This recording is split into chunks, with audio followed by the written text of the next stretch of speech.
Another hidden gem feature here with another Fremont-Mills former coach, Scott Kemp. And I guess, Coach Kemp, can you kind of, as I always start these interviews off, just asking about to kind of review your career and tell me all that you coached and all that you did throughout your career?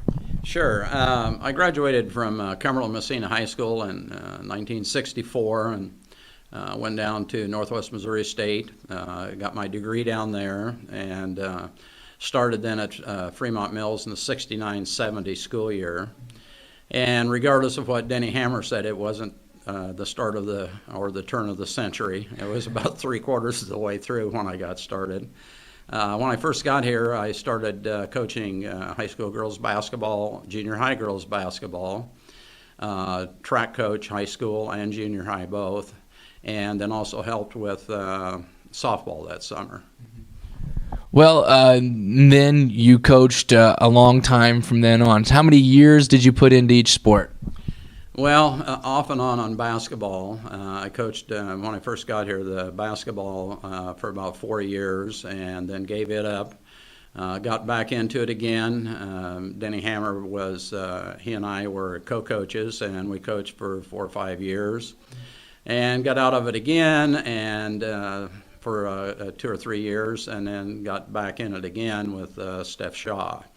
My junior high girls basketball, I just kept that and kept coaching that until I finally retired in 2004. The girls track, I started in 69-70 with that and continued on for the 35 years that I was here on my first retirement. You mentioned first retirement. There was a second retirement. Can you explain that? Well, yes. In 2004, I'd reached the rule of 88, and so I started to draw my IPERs and retired. And I was a high school health teacher also, and so they were actually looking for a social studies teacher, which I taught, and someone that could that was actually certified to teach health, and they could not find a replacement, so they asked if I would be interested in coming back. And so I pondered that for a while and thought, you know, I'm going to have to find another job. I've been driving 0.8 of a mile to work every day, you know, for 35 years, so I said, I'll do that. So I did come back in, I believe it was September of 2004 after I'd retired, and then continued to teach until I fully retired in 2011.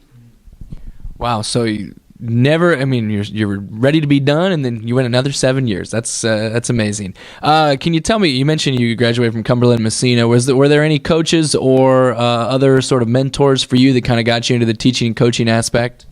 Yeah, there were a couple, and Bob Doherty and Gene Nepper, who was our vocal music instructor. He was also one of our football coaches. I just enjoyed them a lot.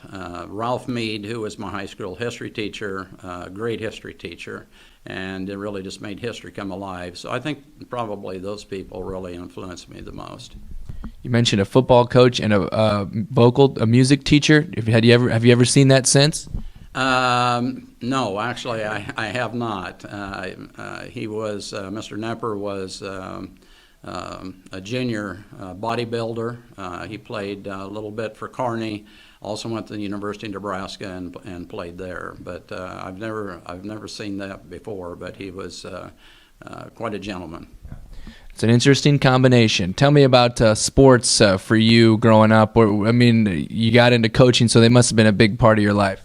Yes, I was a football player, played fullback and linebacker for Cumberland-Messina, and I really enjoyed football. Also played basketball and run track. I was not a huge track fan, but I long jumped and run quarter miles on the track team. Well, what kind of success did you have there? Well, you know, as you get older, the success gets greater, you know, but I was an all-conference linebacker and all-conference fullback my senior year. I did hold the school record for the long jump at Cumberland-Messina. I don't think I do that anymore, when I jumped 19:10, and beyond that, that's about it. I have a great interest in conference history, and you said conference, so I got to ask, what conference was Cumberland-Messina? Oh gosh, now I can't think of it right now.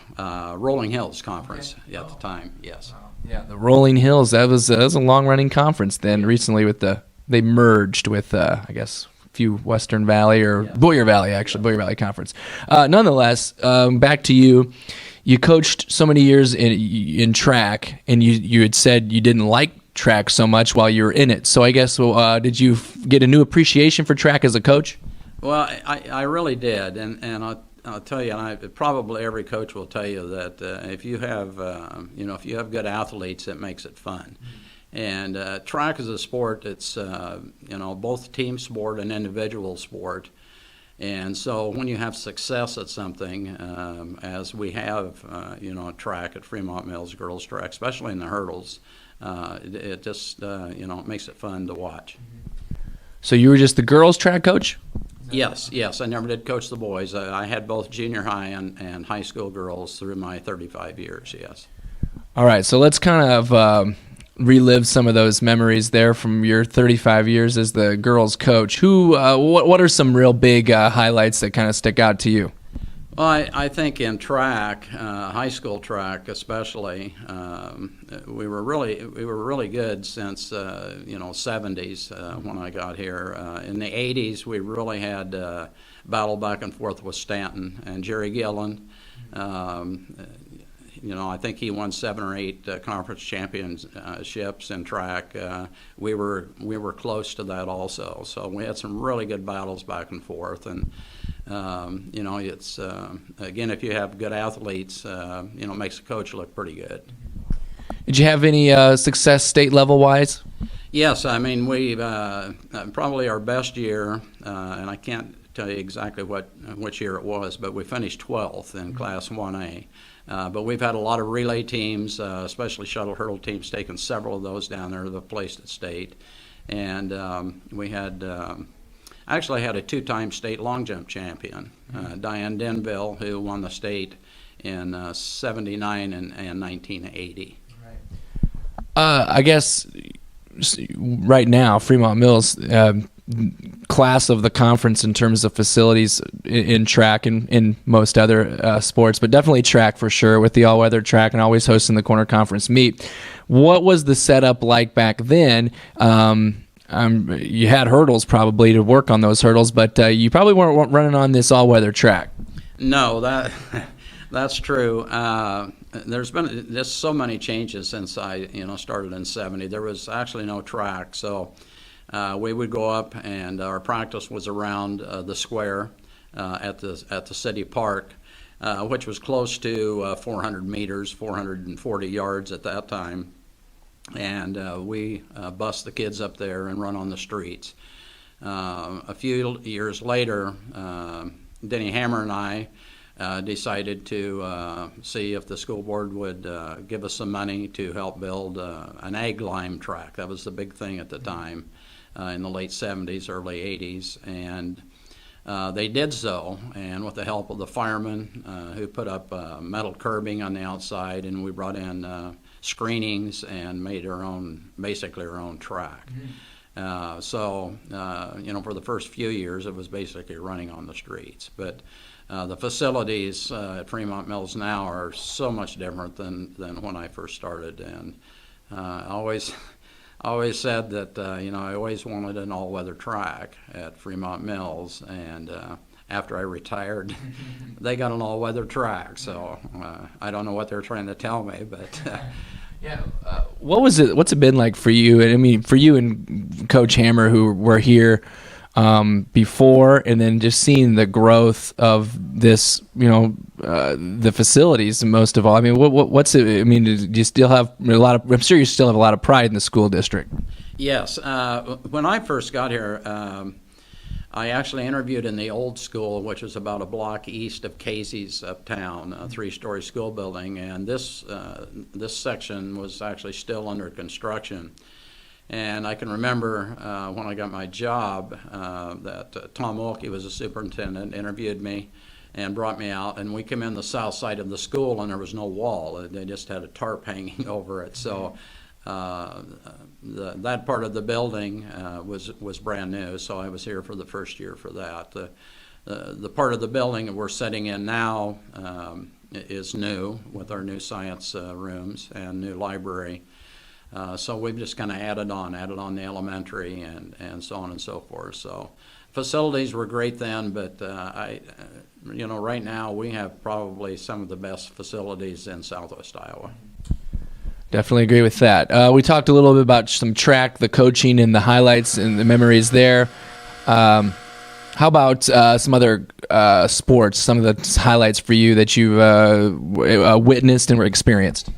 Well, there's been just so many, and we've had so many good athletes, but probably the first conference track championship that we won in high school when I started coaching, and also in junior high.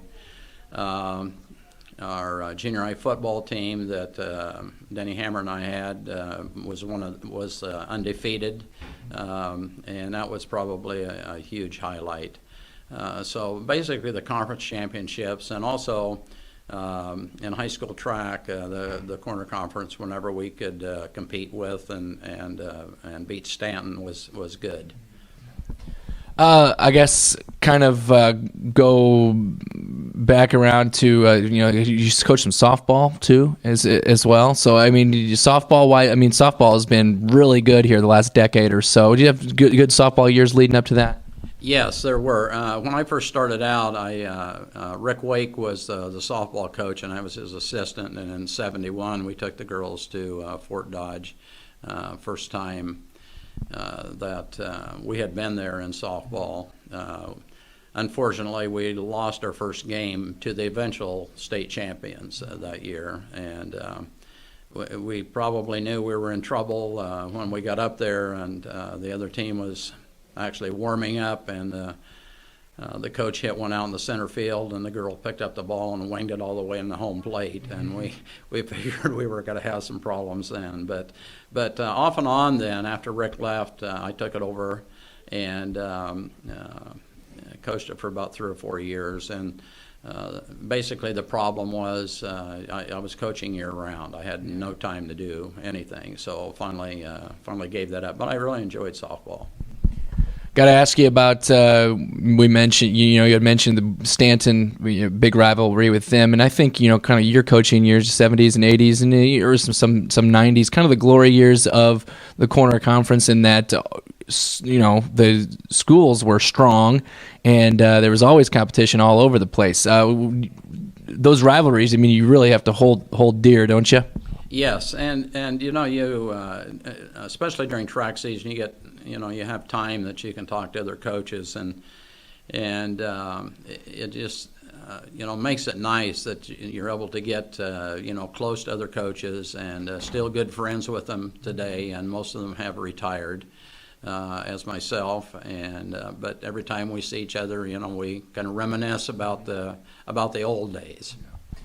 Kind of along those same lines, earlier I'd asked you about some mentors at Cumberland Messina, a guy that kind of drove you into the coaching and teaching. Who are some that you kind of leaned on, maybe not mentors, but confidants here at Fremont-Mills during your teaching and coaching career?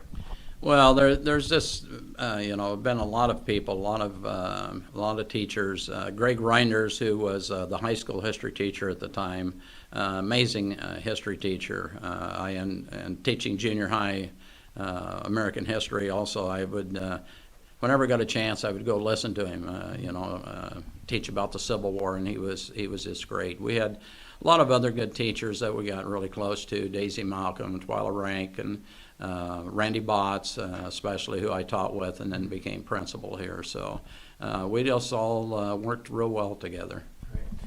How about now? What are you doing now? I know you're retired in 2011, but what fills your day? Well, several things. I do a lot of lawn mowing, but basically I'll visit Denny Hammer, Randy Botts once in a while. Larry Nelson, I get to see him not as often as I would like, who are teachers there. So I subbed after I retired in 2011. I subbed until December of 2015. So that kept me busy for a while, and then I thought December was during the break was about the right time to even quit subbing. So I'm fully retired now, and the summers I'm busy. The winters get a little long. The soccer program thing going on here in Tabor as well. You'd emailed me about that. I know you're involved in that, right? And then can you tell me about the name escapes me of the woman who's kind of heads it? Yeah. Stephanie Lemons is actually the one that has set that up for several years, and it's been going on. I guess, my kids played soccer here, so several years, and we have about 150 kids from Fremont-Mills. We have a few from Sydney that come up and play, but on a Sunday afternoon, like from 1:15 until about 5, there's around 150 kids, pre-K through 6th grade. And parents, and we have a concession stand, and they play several games, on a Sunday afternoon. So just quite a thing to see a small community like this, and the number of kids that are involved. And it's a great athletic builder also because of the running and sportsmanship and team-wise and all of those. So it's quite a program. It's two staples of these interviews. The first question and the last question. The last question is always, tell me about your family. You mentioned your kids. Tell me about anything you can think of. Well, I have 4. Heather is a manager at Casey's here in Tabor, Heather Fichter, and she's Kyle Fichter that teaches here as my son-in-law. And then Chad, my second oldest, is in Washington, D.C. He's a computer systems analyst for Lockheed Martin. My son, Jace, is graduating this May from Iowa Western, and then I have Addie, who is a sophomore at Fremont-Mills. Well, Scott, I appreciate you taking time out today, and again, thanks a lot, and good luck to you here in your second retirement. Okay, thank you very much, Derek, and we thank you for all the support you give the Corner Conference.